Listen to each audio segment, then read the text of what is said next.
I, 29F, have been married to my husband, Shane, 31M, for 5 years. We have a good relationship and a comfortable life.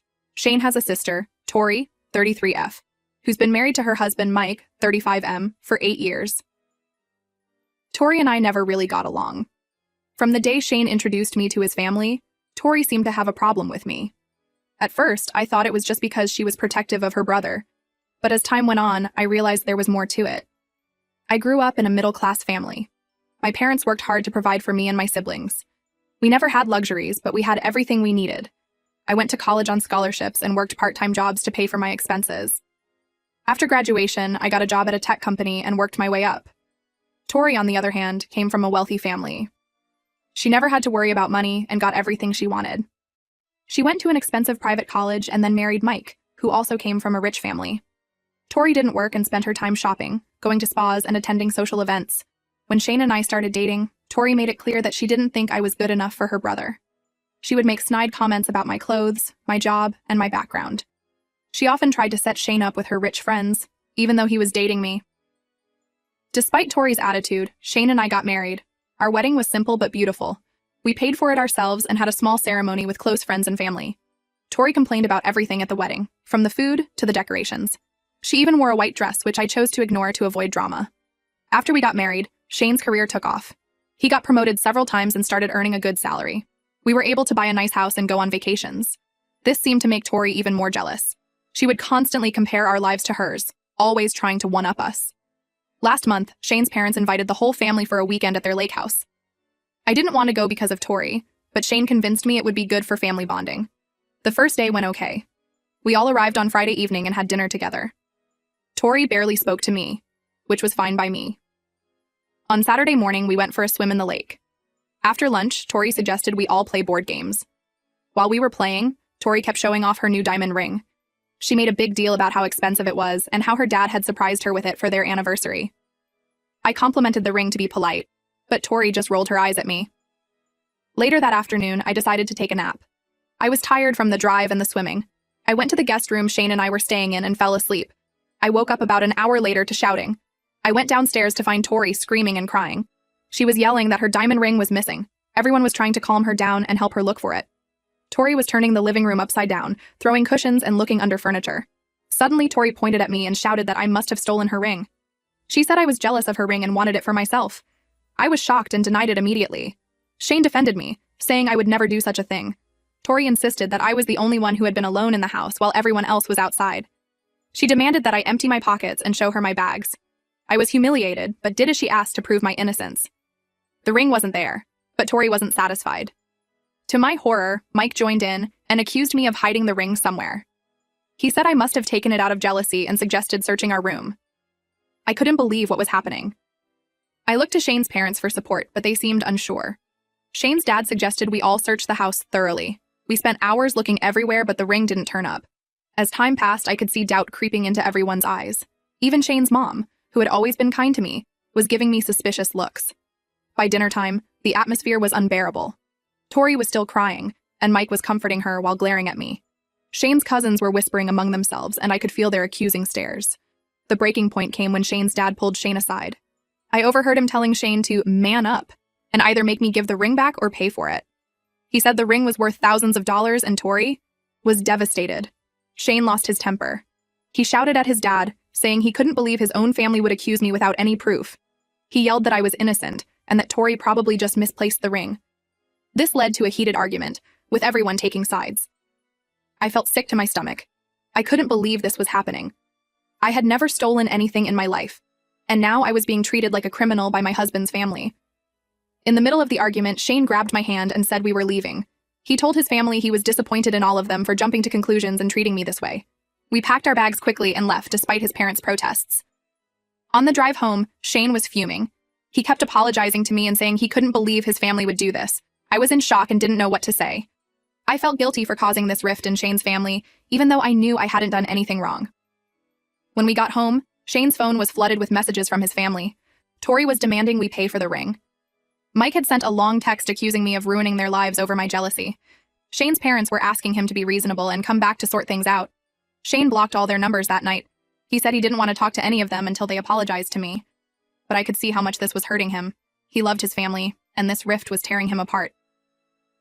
A week has passed and the situation hasn't improved. Tori has been posting on social media about how I stole her precious anniversary gift. Some of Shane's extended family members have reached out, urging us to do the right thing and pay for the ring to keep the peace. I'm at a loss. I know I didn't take the ring, but I have no way to prove it. Shane believes me, but I can see the toll this is taking on him. He's lost weight and isn't sleeping well. He's even considering changing jobs so we can move to a different city and get away from all this drama. Part of me wonders if we should just pay for the ring to make this all go away. But it's a lot of money, and more importantly, it would be admitting to something I didn't do. I'm afraid if we give in now, Tori will hold this over my head forever. I never wanted to come between Shane and his family. Despite our differences, I always hoped Tori and I could eventually get along. Now it seems like that will never happen. I don't know what to do. Should I insist on my innocence even if it means Shane loses his family? Should we pay for the ring to keep the peace? How can I prove I didn't take something when there's no evidence either way? This whole situation has been a nightmare. I've lost sleep, I can't focus at work, and I'm constantly anxious. Shane says he'll support me no matter what, but I can see how much this is hurting him too. So, Reddit, should I admit to stealing a ring I didn't take or pay for it? What would you do in my situation? How can I fix this mess without compromising my integrity? Update. It's been 3 months since my last post and a lot has happened. I never expected things to turn out the way they did, but I'm relieved that the truth finally came out. 2 weeks after the incident at the lake house, I received a call from Shane's cousin, Leia. She said she had some information about Tori's missing ring and wanted to meet me in person. I was hesitant at first, but Leia insisted it was important. We met at a small cafe the next day. Leia looked nervous and kept glancing around as if she was afraid someone might overhear us. She told me that she had heard something shocking from Angela, who was Ethan's girlfriend. Ethan was Mike's best friend. According to Leia, Angela had confided in her that Mike was the one who had taken Tori's ring. Apparently, Mike and Ethan had gotten involved with a loan shark for a business venture. They borrowed a large sum of money, but instead of investing it, they spent it all on gambling and partying in Las Vegas. When it was time to repay the loan, they were broke. In desperation, Mike stole Tori's ring and sold it to partially repay the debt. He then used the family gathering as an opportunity to stage the ring's disappearance and blame me. I was stunned. I couldn't believe what I was hearing. Part of me was relieved that I wasn't crazy, that I really hadn't taken the ring. But another part of me was angry and hurt that Mike would do this to his own wife and then let me take the blame. Leia said she didn't know what to do with this information. She felt guilty for keeping it secret but was afraid of causing more family drama. I thanked her for telling me and assured her I would handle it carefully. When I got home, I told Shane everything Leia had said. At first, he was doubtful. He couldn't believe his brother-in-law would do something like this. But as we talked it through, things started to make sense. We remembered how nervous Mike had seemed during the whole ring incident, how quick he was to accuse me. Shane decided to do some digging. He started by reaching out to some of Mike's old college friends. He learned that Mike had a history of gambling that he had kept hidden from the family. A few of his friends mentioned that Mike had been in financial trouble recently. Next, Shane hired a private investigator. It took some time, but the PI was able to track down the loan shark Mike had borrowed money from. The man confirmed that Mike and Ethan had taken a loan and had recently made a partial payment with a diamond ring. Shane was furious. He wanted to confront Mike immediately, but I suggested we gather more evidence first. We didn't want this to turn into another situation where it was just our word against theirs. Over the next few weeks, Shane worked tirelessly to build a case. He got bank statements showing large withdrawals from Mike and Tori's joint account around the time of their Las Vegas trip. He found credit card statements with charges from casinos. He even managed to get security camera footage from a pawn shop showing Mike selling the ring. Once we had all the evidence, Shane called a family meeting. He told everyone it was to discuss the ring incident and try to move forward as a family. Tori and Mike agreed, probably thinking it was a chance for me to finally confess. The day of the meeting, I was a bundle of nerves. Shane's parents hosted it at their house. When we arrived, everyone was already there. Tori gave me a cold look, while Mike avoided eye contact altogether. Shane started by thanking everyone for coming. He said the ring incident had caused a lot of pain in the family, and it was time to clear the air. Then, he dropped the bombshell. He told them he knew what really happened to the ring. The room went silent. Tori looked confused while Mike went pale. Shane then proceeded to lay out all the evidence we had gathered. He showed them the bank statements, the credit card bills, the pawn shop footage. He even had Ethan on speakerphone, who reluctantly confirmed the whole story. As Shane spoke, I watched the expressions on everyone's faces change. Shock, disbelief, and then anger. Tori burst into tears, asking Mike if it was true. Mike broke down and admitted everything. He said he never meant for it to go this far, that he was going to find a way to get the ring back. Tori was devastated. She couldn't believe Mike had stolen her ring and then let an innocent person take the blame. Shane's parents were shocked and embarrassed. They turned to me and apologized profusely for doubting me. The meeting ended with Mike leaving the house in shame and Tori staying behind, too upset to go with him. Shane's dad hugged me and said he was sorry for telling Shane to make me pay for the ring. Shane's mom was in tears, begging for my forgiveness. In the days that followed, I received calls and messages from various family members. They all apologized for believing I was capable of stealing and for treating me badly. Some sent flowers or gift baskets as peace offerings. Tori called me a week after the meeting. She apologized for accusing me and for all the mean things she had said and done over the years. She admitted that she had always been jealous of me and my relationship with Shane. She said she was filing for divorce from Mike and asked if we could start over. I was suspicious at first, but I could hear the genuine guilt in her voice. I told her I forgave her, but that it would take time to rebuild trust. She understood and said she was willing to put in the effort. As for Mike, he moved out of their house and into a small apartment. He lost his job when his employer found out about the gambling and the loan shark. Last I heard, he was attending Gamblers Anonymous meetings and trying to turn his life around. Shane and I had long talks about everything that had happened. He felt guilty for not believing in me more strongly from the beginning. I assured him that I understood how difficult the situation had been and that I appreciated his support throughout. We also discussed our relationship with his family moving forward. We agreed that while we would try to maintain good relationships, we would be more cautious about getting involved in family dramas in the future. The whole experience brought Shane and me closer together. We realized how strong our bond was and how we could rely on each other even when everyone else doubted us. It also made us appreciate the importance of trust and honesty in a relationship. Tori kept her word about wanting to improve our relationship. She started inviting me for coffee or lunch, just the two of us. At first, our conversations were awkward and stilted, but over time, we found common ground. She opened up about her insecurities and the pressure she felt growing up in a wealthy family. I shared stories about my own struggles and how I built my career from scratch. Slowly but surely, things began to change. At family gatherings, Tori no longer made snide comments or tried to one-up me. Instead, she was friendly and even defended me when some of the more distant relatives brought up the ring incident.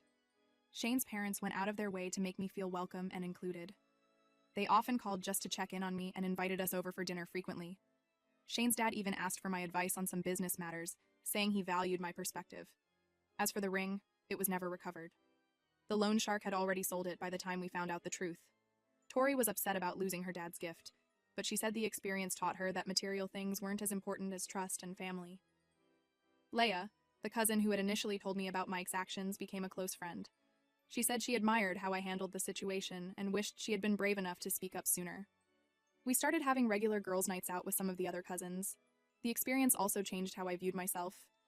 I realized that I had always felt a bit insecure around Shane's family due to my background, but standing up for myself and having the truth come out made me more confident. I knew that I had earned my place in the family through my own merits, not because of wealth or status. Shane and I had a long discussion about boundaries and family dynamics. We agreed that while we would maintain relationships with his family, we would be more assertive about our needs and limits. We also decided to start seeing a couples therapist to work through some of the residual stress from the whole ordeal. In a surprising turn of events, Shane's company offered him a promotion that would require us to move to another state. After careful consideration, we decided to take it.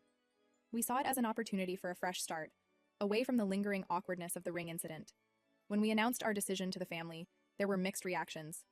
Some were sad to see us go, while others understood our need for space. Tori, in particular, seemed disappointed, but said she respected our decision. She promised to keep working on our relationship long distance. As we packed up our house and prepared for the move, I reflected on everything that had happened. The false accusation, the family drama, the revelation of the truth. It all seemed surreal. I never imagined that a missing ring could cause so much chaos and then lead to so much personal growth. I learned valuable lessons about standing up for myself, the importance of gathering evidence before making accusations, and the power of forgiveness. I also learned that family dynamics are complex, and that it's okay to set boundaries, even with relatives. Shane and I are excited about our new adventure in a new city. We're looking forward to building a life away from the shadow of past family dramas. We plan to visit during holidays and keep in touch, but we're also eager to establish our own traditions and social circle. As for Tori, our last conversation before the move was surprisingly emotional. She thanked me for giving her a second chance and said she was committed to being a better sister-in-law and friend. She even joked that she might visit us in our new city to prove she could be fun without her fancy clothes and expensive jewelry. Looking back, I never could have predicted how things would turn out when I wrote my original post. Life has a way of surprising us, and sometimes the truth is stranger than fiction. While I wouldn't wish the experience on anyone, I'm grateful for the growth and changes it brought about in my life and relationships.